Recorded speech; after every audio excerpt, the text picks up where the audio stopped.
नमस्कार दोस्तों, आज की क्लास में हम महत्वपूर्ण क्वेश्चन उत्तर पढ़ने वाले हैं और ये जो क्वेश्चन हैं ये सभी के सभी अपने बात करें एग्ज़ाम में आए हुए हैं। कौन से एग्ज़ाम में मैं बता देता हूँ आपको। ये पूछे हुए हैं हरियाणा पुलिस के पेपर में। हरियाणा पुलिस के जितने भी पेपर हुए हैं उन सभी पेपरों को मैं आपको करवा दूँगा। जीके के क्वेश्चन जितने भी हैं सभी के सभी करवाऊँगा, कंप्यूटर के भी करवाऊँगा, साइंस के भी आपको साथ साथ में कंप्लीट करवा दूँगा। तो ये क्वेश्चन है, वो बात करें 2018 में जो मेल कांस्टेबल का एग्ज़ाम हुआ था उसमें इवनिंग शिफ्ट के क्वेश्चन हैं। ठीक है दोस्तों तो चलते हैं पहले क्वेश्चन पे। पहला क्वेश्चन आपके सामने है, सूचना का अधिकार अधिनियम वर्ष लागू हुआ था। ये क्वेश्चन आया था और ऑप्शन सेम है। आपके सामने जो प्रश्न होगा उसके ऑप्शन भी वही होंगे जो एग्ज़ाम में आए हुए हैं 2004, 3, 5 और 2002। बताइए, सूचना का अधिकार अधिनियम वर्ष लागू हुआ। ठीक है, तो इसमें अधिनियम पूछा हुआ है तो अधिनियम रहेगा कौन सा दोस्तों, 2005 का अधिनियम।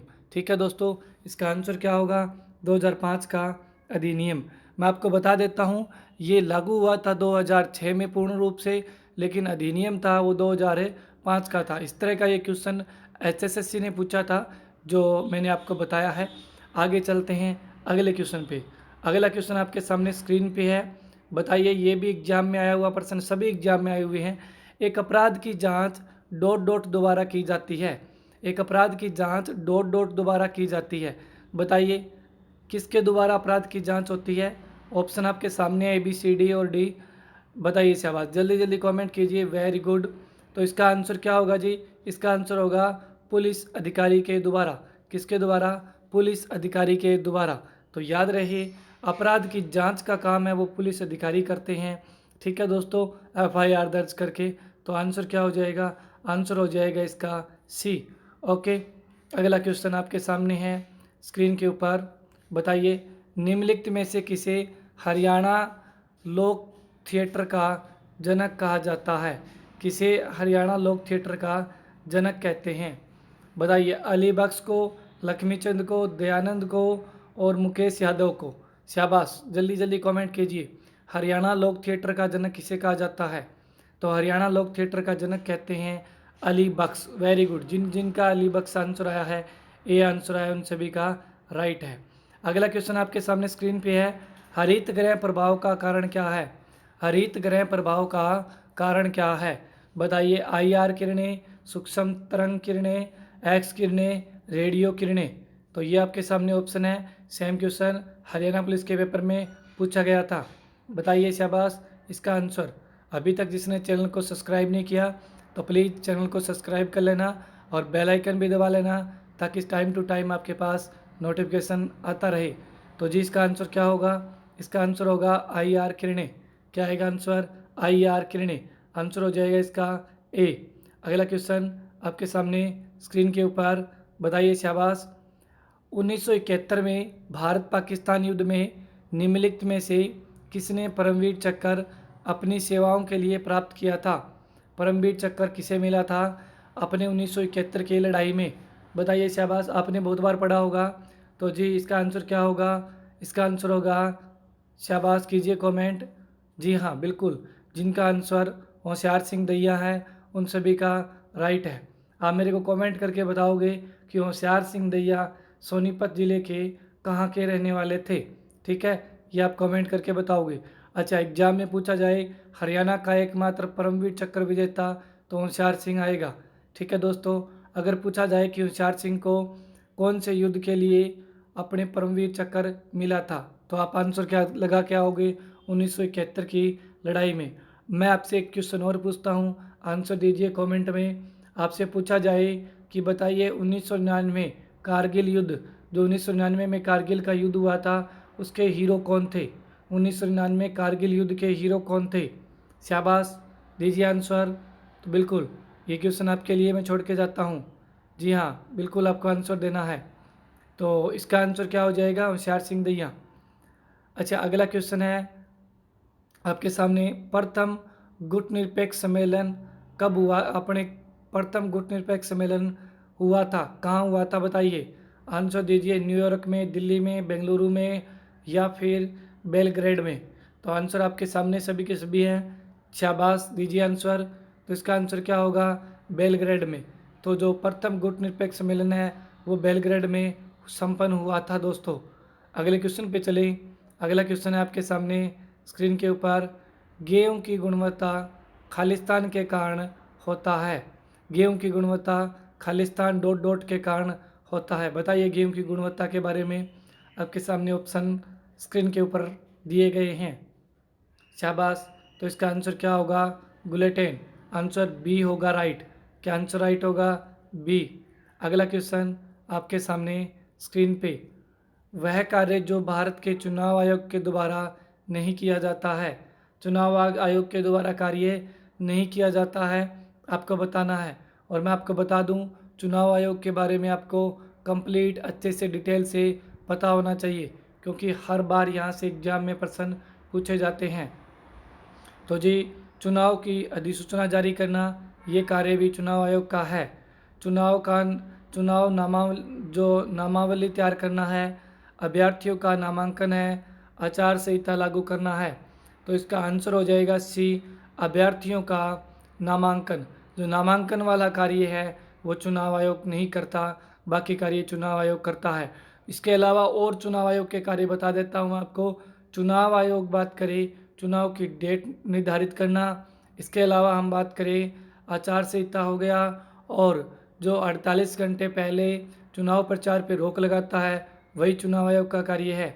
और इसके अलावा चुनाव आयोग का कार्य राष्ट्रीय पार्टी का दर्जा देना, इसके अलावा चुनाव आयोग का कार्य चुनाव चिन्ह देना और चुनाव पार्टी का नाम फाइनल करना, ये सभी काम चुनाव आयोग के हैं। ठीक है दोस्तों, अगले क्वेश्चन पे चलते हैं। अगला क्वेश्चन आपके सामने स्क्रीन पे है। निम्नलिखित में से कौन सा फुलकारी का एक प्रकार नहीं है? फुलकारी का निम्न में से कौन सा प्रकार नहीं है? चौक, नीलक, तिलपत्तर, मुंडा। बताइए शाबाश, इनमें से कौन सा फुलकारी का एक प्रकार नहीं है? आपके पास मात्र 5 सेकंड का टाइम है। शाबाश। तो जी, इसका आंसर क्या होगा? इसका आंसर हो जाएगा जी अपने डी, जो मुंडा है जो वो फुलकारी का प्रकार नहीं है। याद रखना, फुलकारी का प्रकार चौक भी है, नीलक भी है, तिलपत्तर भी है। तो फुलकारी क्या होती है आप मेरे को ये भी बताओगे। अगले क्वेश्चन पे चलें। अगला क्वेश्चन है, पौड़ी के संदर्भित है, यानी पौड़ी एक कला है। कौन सी कला है? बताइए। पौड़ी एक कला है, आर्ट है एक। किस प्रकार का आर्ट है? पेंटिंग का आर्ट है। बताइए इनमें से कौन सा होगा? टेराकोटा, काष्ठ कला, मचिया, ये आधा चाय नहीं आएगा, मचिया है सीधा, धातु कला। बताइए शाबाश। तो इसका आंसर क्या होगा? आंसर होगा जी सी, जो मचिया है वो पौड़ी का एक कला है। मचिया एक पेंटिंग होती है दोस्तों, जो पेंट की जाती है। आप देख सकते हो गूगल पे सर्च करके कि मचिया पेंटिंग, आपके सामने स्क्रीन पे आपको दिखाई दे देगा किस तरह की होती है। अगला क्वेश्चन आपके सामने स्क्रीन पे है। निम्नलिखित में से कौन सा सुपरसोनिक है? कौन सा सुपरसोनिक है? बताइए शाबाश। निम्नलिखित में से कौन सा सुपरसोनिक है? त्रिशूल, आकाश, पृथ्वी, बरमोस। बताइए शाबाश। तो जी, इसका आंसर क्या हो जाएगा? इसका आंसर हो जाएगा बरमोस। जो बरमोस है वो सुपरसोनिक है दोस्तों। अगले क्वेश्चन पे नज़र डाल लेते हैं। अगला क्वेश्चन आपके सामने स्क्रीन पे है। एक प्रकार के आंकड़ों को दूसरों में बदलने की एक स्पष्ट प्रक्रिया है। बताइए शाबाश। एक प्रकार के आंकड़ों को दूसरों में बदलने की स्पष्ट प्रक्रिया है। हो सकता है कल को यही क्वेश्चन रिपीट हो जाए। अगर मान लो कि अगर एक पेपर में से 2 क्वेश्चन भी रिपीट होते हैं तो बहुत बड़ी बात है, यानी इस क्लास में से एक क्वेश्चन भी आता है तो बहुत बड़ी बात है। आपके एग्जाम में 1 नंबर आपको सिलेक्शन दिला सकता है एक क्वेश्चन। बहुत सारे बच्चे पॉइंटों में रह जाते हैं, रियलिटी है, पॉइंटों में रह जाते हैं। तो बताइए शाबाश, इसका आंसर क्या होगा? जी, इसका आंसर हम बात करें ए होगा, यानी टाइपिंग कास्टिंग। टाइपिंग कास्टिंग है वो आंकड़ों को दूसरों में बदलने का काम करता है, स्पष्ट प्रक्रिया है। अगला क्वेश्चन आपके सामने स्क्रीन पे है। निम्नलिखित में से कौन सी एक उच्च स्तरीय प्रोग्रामिंग भाषा नहीं है? कौन सी प्रोग्रामिंग भाषा नहीं है, उच्च स्तर की प्रोग्रामिंग भाषा नहीं है। ये पूछा है आपसे। कोबाल, पास्कल, असेंबली भाषा, फोर्ट्रॉन भाषा। बताइए शाबाश, इसका आंसर क्या हो जाएगा?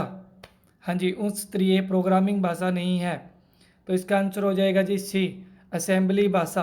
असेंबली भाषा है, वो बात करें उच्च स्तरीय प्रोग्रामिंग भाषा नहीं है दोस्तों। अगला क्वेश्चन, अंतर्राष्ट्रीय योग दिवस कब मनाया जाता है? तो वेरी वेरी सिंपल क्वेश्चन, अंतर्राष्ट्रीय योग दिवस कब बनाया जाता है? तो अंतर्राष्ट्रीय योग दिवस 21 जून को बनाया जाता है। और पिछला हरियाणा में राष्ट्रीय योग दिवस बनाया गया था रोहतक में। कहाँ बनाया गया था? हरियाणा के रोहतक में बनाया गया था।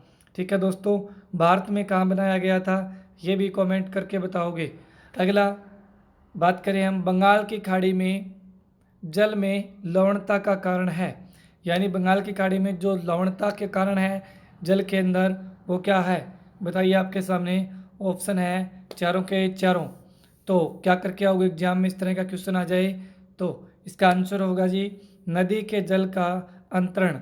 नदी के जल का अंतरण ही वहाँ पर लवणता का कारण है बंगाल की खाड़ी में।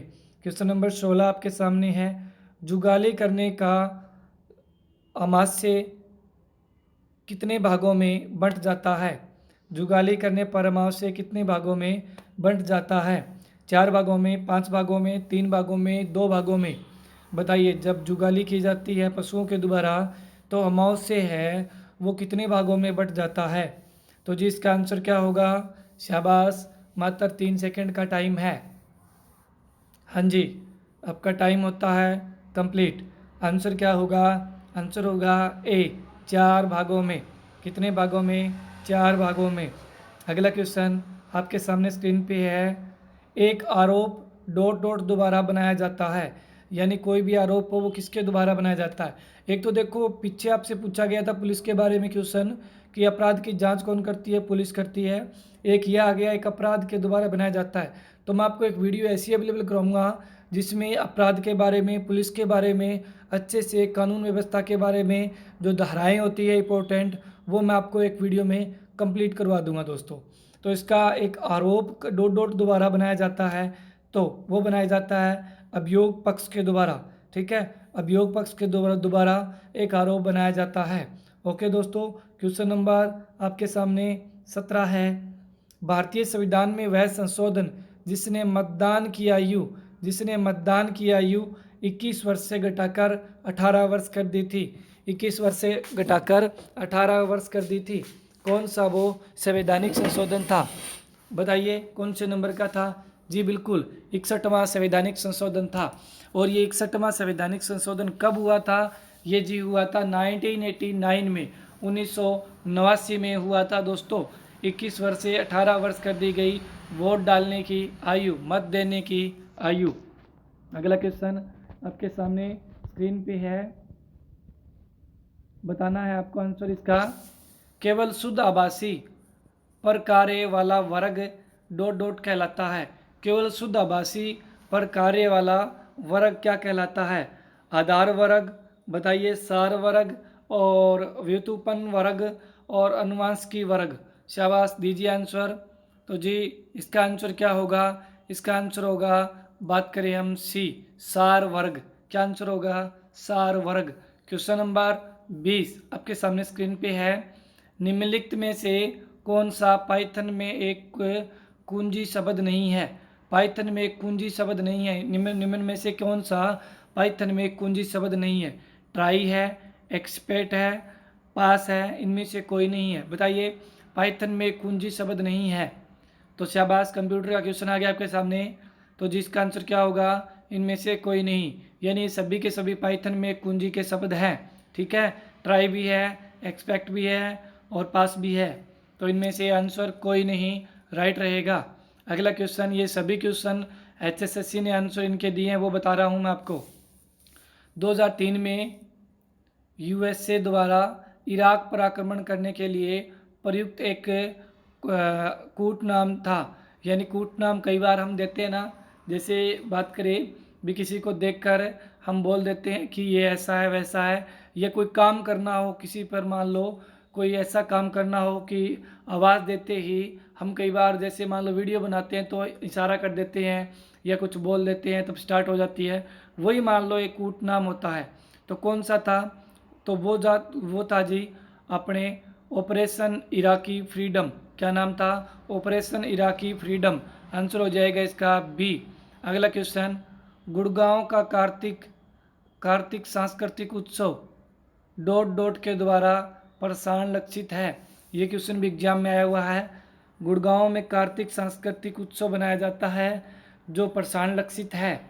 कटाई, कृषि कटाई से संबंधित, मार्शल आर्ट और लोकसभा से संबंधित, और पति की प्रसन्नता से संबंधित, और उपयुक्त में से कोई नहीं। शाबाश। तो इसका आंसर क्या होगा जी? इसका आंसर होगा मार्शल आर्ट और लोकसभा। मार्शल आर्ट और लोकसभा। Very good. आंसर जिन जिन का बी आया है उन सभी का राइट है। अगले क्वेश्चन पे चलते हैं। क्वेश्चन नंबर 23 आपके सामने है। भारत में मैग्नीज का अग्रणी उत्पादक है। भारत में मैग्नीज का अग्रणी उत्पादक राज्य है, कौन सा है? शाबाश, दीजिए आंसर।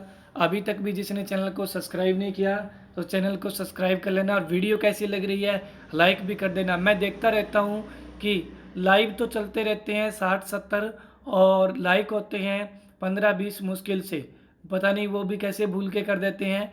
तो भाई दोस्तों, जितने भी देखने वाले हो, जो भी मेरी वीडियो अगर आपको अच्छी लग रही है, अगर आपको 20% भी फ़ायदा हो रहा है तो आप लाइक का काम कर दिया करो। ये बात बोलने की नहीं होती कि मुझे मेरी वीडियो को लाइक करो, क्योंकि ये अपने को खुद को पता होता है कि कितनी मेहनत से क्लास बनाई जाती है, अपना टाइम निकाल कर। आपको ध्यान होगा एक टीचर है, वो भी जॉब लगना चाहता है, नहीं लग पाता। क्यों? क्योंकि वो अपनी सेवा देता है, वो अपने सेवा में विद्यार्थियों को नौकरी दिलवा देता है, खुद नहीं लगता। तो भाई कारण यही है कि वो अपना टाइम है वो इन चीज़ों में लगाता है। तो आपका भी फ़र्ज़ बनता है लाइक और सब्सक्राइब और अधिक से अधिक शेयर का। अगर एक विद्यार्थी 2 सब्सक्राइबर जोड़े ना, आप मान लो 1000 हो, 1000 अगर ठान ले कि हमें 2 सब्सक्राइबर तो सर के बढ़ाने हैं, तो आप 2000 सब्सक्राइबर मात्र 1 घंटे में बढ़ा सकते हो। आपके हाथ में है शक्ति सभी की सभी। तो प्लीज़ सपोर्ट करें। भारत में मैग्नीज उत्पादन में आगे है उड़ीसा। आंसर क्या होगा? सी, उड़ीसा होगा जी। अगला क्वेश्चन, पाइथन में समान प्रधानता वाले ऑपरेटर का मूल्यांकन किया जाता है। पाइथन में समान प्रधानता, पाइथन में आएगा, पाइथन में समान प्रधानता वाले ऑपरेटर का मूल्यांकन डॉट डॉट के द्वारा किया जाता है। तो जी दीजिए आंसर। बाएं से दाएं, दाएं से बाएं, ए बी दोनों निर्धारित नहीं किया जा सकता। ऑप्शन आपके सामने है। शाबाश, दीजिए 24 नंबर क्वेश्चन का आंसर। तो जी इसका आंसर होगा बी, बाएं से दाएं। ठीक है, बाएं से दाएं। जैसे हम लिखते हैं ना, बाएं से दाएं ही लिखते हैं कॉपी में, है ना। जैसे पढ़ रहे हैं पाइथन में अपने बात करें समान प्रधानता, तो ये जो चीज़ें हैं वो हम बात करें बाएं से पढ़ रहे हैं दाएं की तरफ, तो बाएं से दाएं वही सेम हो जाएगा। अगला क्वेश्चन आपके सामने स्क्रीन पे है। निम्नलिखित में से कौन सा पुरस्कार हरियाणा संस्कृत अकादमी द्वारा नहीं दिया जाता? कौन सा पुरस्कार हरियाणा संस्कृत अकादमी के द्वारा नहीं दिया जाता? तो जी ये हरियाणा संस्कृत अकादमी के द्वारा नहीं दिया जाता है। बताओगे? वाल्मीकि सम्मान, बाणभट्ट सम्मान, वेदव्यास सम्मान, कालिदास सम्मान। तो शाबाश, बताइए इनमें से कौन सा आ जाएगा? बाणभट्ट का संबंध भी हरियाणा से था तो मिलेगा, वाल्मीकि का भी था, वेदव्यास का भी है, और कालिदास का नहीं है। तो कालिदास को छोड़ के सभी दिए जाते हैं हरियाणा संस्कृत अकादमी के द्वारा। और हरियाणा संस्कृत अकादमी का आप मेरे को कमेंट करके बताओगे कि सबसे बड़ा पुरस्कार कौन सा है? सबसे बड़ा पुरस्कार कौन सा है? हरियाणा संस्कृत अकादमी हम बात करें पंचकुला में है। अगला क्वेश्चन, क्वेश्चन नंबर 26 आपके सामने स्क्रीन पे है। भारतीय संविधान में उद्देश्य प्रस्ताव को पेश किया गया था। तो उद्देश्य प्रस्ताव को किसके द्वारा पेश किया गया था? यानी हम बात करें प्रस्तावना वाली, ये पीछे भी आपने बात करें क्लास में आया था क्वेश्चन। तो जी ये Pandit Jawaharlal Nehru, very very simple person. आपको ध्यान होगा जवाहरलाल नेहरू ने 13 दिसंबर 1946 में इसे पेश किया था, जो तीसरी बैठक थी, और इसे 22 जनवरी 1947 को स्वीकार कर लिया गया था। ठीक है, अगले क्वेश्चन पे चलें। क्वेश्चन नंबर आपके सामने स्क्रीन पे है 27 नंबर। उद्देश्य प्रस्ताव का पारित हुआ था। तो भाई क्वेश्चन भी आ गया, उद्देश्य प्रस्ताव कब पारित हुआ था। एक दो क्वेश्चन मैंने आपके सामने इसमें जानबूझ के भी ऐड किए हैं ताकि आपको इनके बारे में भी नॉलेज हो। तो उद्देश्य प्रस्ताव पारित हुआ था, कब कब पारित हुआ था, तो जी ये 22 जनवरी 1947 को। ठीक है दोस्तों, अगला क्वेश्चन, उद्देश्य प्रस्ताव कब पेश किया गया था। अब ये भी बताया है उद्देश्य प्रस्ताव कब पेश किया गया था, बताइए, कमेंट कीजिए। अभी भी जिसका गलत आ रहा है ना, तो भाई वो सिर्फ चैट पे ध्यान दे रहा है। चैटिंग कोई नहीं करेगा, जितने भी चैट करते हैं, एक दूसरे से बात करते हैं, हम बात करें कमेंट में, तो प्लीज़ वो छोड़ दीजिए, पढ़ाई कीजिए। सीएम मनोहर लाल खट्टर ने स्पेशल बोला है कि एग्ज़ाम होंगे, बिल्कुल होंगे, ज़रूरत के अनुसार सभी भर्तियों पे होंगे। बहुत सारे पद हैं वो खाली हो रहे हैं, क्यों, रिटायरमेंट भी होनी है।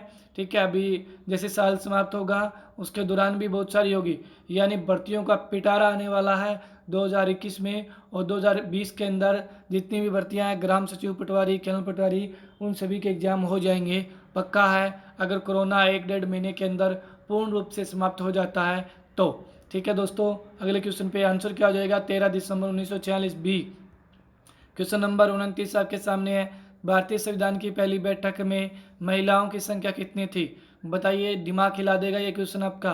पहली बैठक में पूछा है, संविधान में महिलाओं की संख्या नहीं पूछा। 9, 10, 15, 17 मैं आपको बता देता हूँ, संविधान में महिलाओं की संख्या 15 थी, तथा बाद में बंटवारे के बाद में सबसे लास्ट में संख्या रह गई थी, वो 12 रह गई थी। ठीक है, स्टार्टिंग में 15 थी और लास्ट में 12 थी। अगर आपसे सीधा पूछा जाता संविधान में महिलाओं की संख्या थी 15, अंतिम समय में थी 12।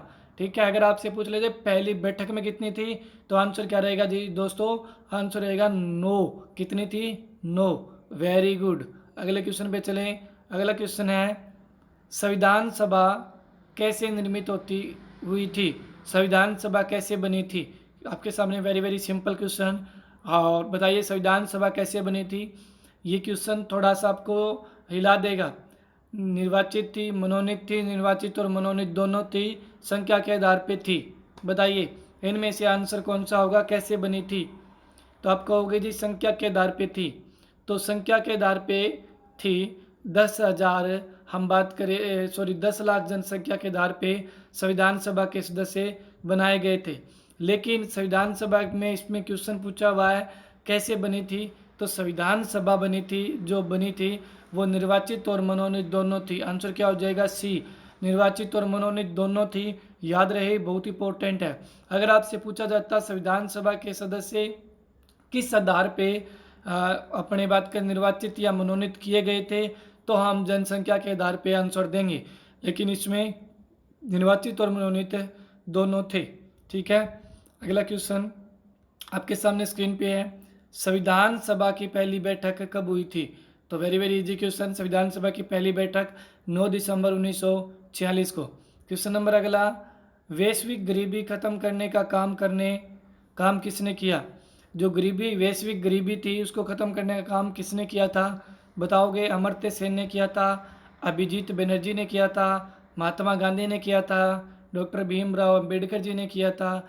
वैश्विक गरीबी को ख़त्म करने का काम किसने किया था। शाबाश, लाइक वगैरह भी ठोक दो भाई, अभी तक जिसने लाइक नहीं किया, ठीक है, वो भी कर दो। हाँ जी बिल्कुल, यहाँ तक जो वीडियो देख रहा है ना, अभी जो वीडियो देख रहा है वो पढ़ने वाले बच्चे हैं। ठीक है, हाँ, स्टार्टिंग से लेकर अभी तक जो देख रहा है वो पढ़ने वाले बच्चे हैं।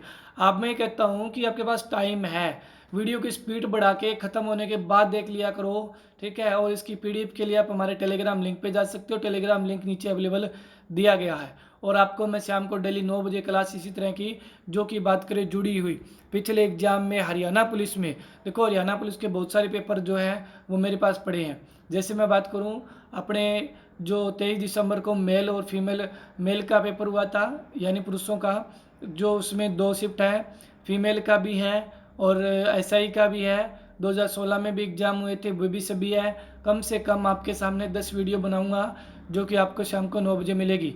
तो जी इसका आंसर क्या होगा, इसका आंसर होगा अभिजीत बनर्जी, आंसर होगा बी। अभिजीत बनर्जी ने वैश्विक गरीबी को ख़त्म करने का काम किया था। क्वेश्चन नंबर नेक्स्ट आपके सामने है, ये क्वेश्चन है, निम्नलिखित में से सबसे कम उम्र में नोबेल पुरस्कार प्राप्त किया। सबसे कम उम्र में नोबेल पुरस्कार किसने प्राप्त किया, बताइए। जो पढ़ने वाले बच्चे हैं जिन्होंने पिछले 6 महीनों से तैयारी कर रहे हैं, वैसे सभी पढ़ने वाले हो, 6 महीनों से तैयारी कर रहे हैं या साल से तैयारी कर रहे हैं बढ़िया लेवल की, उन्हें क्वेश्चन आना चाहिए। तो मलाला यूसुफजई कौन थी वो महिला, मलाला यूसुफजई। कमेंट करके बताओगे मलाला यूसुफजई को कब कब अपने बात करें नोबेल पुरस्कार दिया गया था। जी बिल्कुल, कब दिया गया था। ठीक है, तो अगला क्वेश्चन आपके सामने, सबसे युवा भारत रत्न प्राप्त करने वाला, सबसे युवा भारत रत्न प्राप्त करने वाला, सबसे कम उम्र में भारत रत्न प्राप्त करने वाला, तो जी कौन होंगे बताइए। बिस्मिल्लाह खां, अमर्त्य सेन, भीमसेन जोशी, सचिन तेंदुलकर। शाबाश बताइए। तो जी इसका आंसर होगा सचिन तेंदुलकर। तो जो मैं बता देता हूँ, सचिन तेंदुलकर को 2014 में भारत रत्न से नवाजा गया था। ठीक है, और अगले क्वेश्चन पे चलें। क्वेश्चन नंबर आपके सामने है 35। 5 क्वेश्चन और बचे हैं इसके बाद में। कैलाश सत्यार्थी ने बचपन बचाओ आंदोलन कब चलाया था। कैलाश सत्यार्थी ने बचपन बचाओ आंदोलन कब चलाया था। तो जी कैलाश सत्यार्थी ने बचपन बचाओ आंदोलन चलाया था, कब चलाया था। तो जी इसका आंसर होगा 1980, 81, 82, 87। शाबाश, दीजिए इनमें से आंसर। Very good.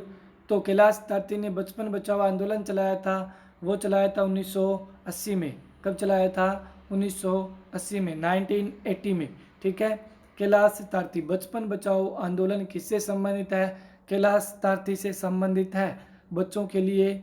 ठीक है, इन्होंने चलाया। और कैलाश सत्यार्थी को शांति में नोबेल पुरस्कार भी मिला था। कब मिला था, तो ये लास्ट में कैलाश सत्यार्थी ही हैं भारत के जिन्हें नोबेल पुरस्कार मिला था शांति के क्षेत्र में, याद रहे थोड़ा। अगले क्वेश्चन पे चले। अगला क्वेश्चन है, मदर टेरेसा का जन्म कहाँ हुआ था। ठीक है, मदर टेरेसा का जन्म कहाँ हुआ था। शाबाश बताइए, मदर टेरेसा का जन्म कहाँ हुआ था। तो जी मदर टेरेसा का जन्म ABCD ऑप्शन आपके सामने है। तो जी राइट आंसर क्या होगा, मैसिडोनिया। मैसिडोनिया में मदर टेरेसा का जन्म हुआ था। कहाँ हुआ था, मैसिडोनिया में। ठीक है दोस्तों, अगला क्वेश्चन आपके सामने है, मरणोपरांत भारत रत्न देने की परमिशन कब मिली थी। मरणोपरांत भारत रत्न देने की परमिशन कब मिली थी। भारत रत्न की शुरुआत 1954 में होती है, तथा इसे बात करें हम, मरणोपरांत शुरुआत की गई थी वो 55 में की गई थी। कब की गई थी, 1955 में, 1955 में। सबसे पहले मरणोपरांत भारत रत्न प्राप्त करने वाले प्रधानमंत्री का नाम बताइए। शाबाश, प्रधानमंत्री बोल दिया। तो अभी आप इनमें से 2 ऑप्शन काट भी सकते हो, थोड़ा सा आपको हिंट दे दिया है। तो जी कौन हो जाएंगे, लाल बहादुर शास्त्री। बताइए लाल बहादुर शास्त्री को कब कब भारत रत्न दिया गया था। तो लाल बहादुर शास्त्री को आपको पता है 11 जनवरी 1966 को इनकी मृत्यु हुई थी। उसके बाद 26 जनवरी को इनको घोषणा कर दी गई थी नोबेल पुरस्कार देने की। नोबेल पुरस्कार राष्ट्रपति के द्वारा घोषित किया जाता है, दिया जाता है, और ये 26 जनवरी पे ऐलान होता है, परंतु ये दिया जाता है वो लगभग बात करें अप्रैल के समथिंग, अप्रैल मई में दिया जाता है। ठीक है, मार्च अप्रैल मई में, लेकिन ये घोषित हो जाता है 26 जनवरी के दिन। ठीक है दोस्तों, अगले क्वेश्चन पे चले। अगला क्वेश्चन आपके सामने स्क्रीन पे है, एशिया का नोबेल पुरस्कार के नाम से किन्हें जाना जाता है। एशिया का नोबेल पुरस्कार के नाम से किन्हें जाना जाता है। तो एशिया के नोबेल पुरस्कार के नाम से जाना जाता है, किन्हें जाना जाता है, कौन से पुरस्कार को एशिया का नोबेल पुरस्कार कहते हैं।